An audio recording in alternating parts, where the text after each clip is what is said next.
abdu istamala, jika Allah mencintai seorang hamba, maka Allah akan arahkan hamba itu untuk mendapatkan surganya. Dengan cara apa? Bisa jadi dengan cara diuji. Usikum wa iyaya nafsi bitaqwallah. Ingat baik-baik kalimat ini yang sangat indah. Kita terjemahkan bebas saja. Apabila ada seorang hamba mendapatkan ujian, apakah ujiannya ditipu orang, atau karena sakit, atau karena dapat musibah, dari sejak dia mendapatkan kesulitan sampai dia terbebas dari kesulitannya, apakah ada yang 1 bulan, ada yang 2 bulan, ada yang 1 tahun, 2 tahun, sejak dari mendapatkan kesulitan sampai dia akhir kesulitan itu, maka setiap harinya dia seperti mendapatkan ibadah saum.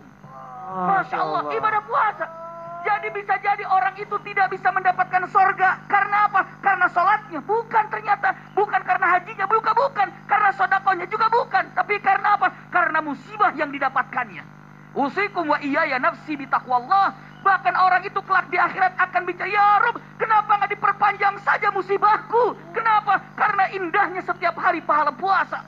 Masya Allah. Dan apabila saat itu dia mendapatkan kebaikan, rizki indah, dia ini bersyukur, maka dia mendapatkan 2 hal. 1, kebaikan di dunia, dan dengan syukur dia mendapatkan kebaikan di akhiratnya. Masya Allah. Cek baik-baik. Secara pikiran untuk manusia akan mengatakan ini keburukan, ini kesulitan, gitu kan? Tapi hakikatnya adalah kebaikan. Contoh, ingat untuk kisah Nabi Yusuf alaihissalam. Begitu masuk penjara ada 2 orang yang bermimpi kan?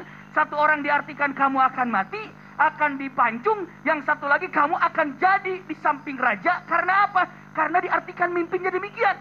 Kamu akan dekat dengan raja.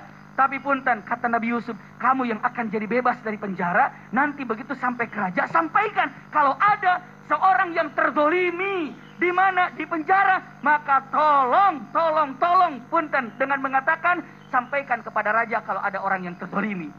Ternyata orang itu bebas. Tapi fa'ansahu syaitan lupa tidak bicara kepada raja. Sehingga Nabi Yusuf punten tidak disampaikan kepada raja. Dan jadilah Nabi Yusuf karena lupanya orang ini 8 tahun di penjara.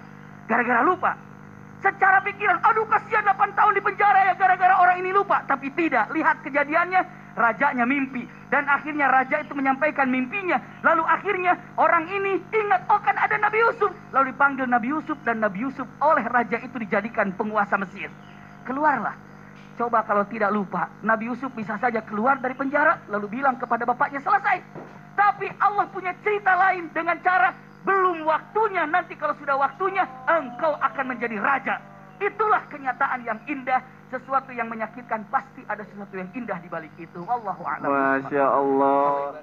Sekarang pas dengar Abi bilang kita tuh belum tentu masuk surga itu dari sholat kita, sedekah kita.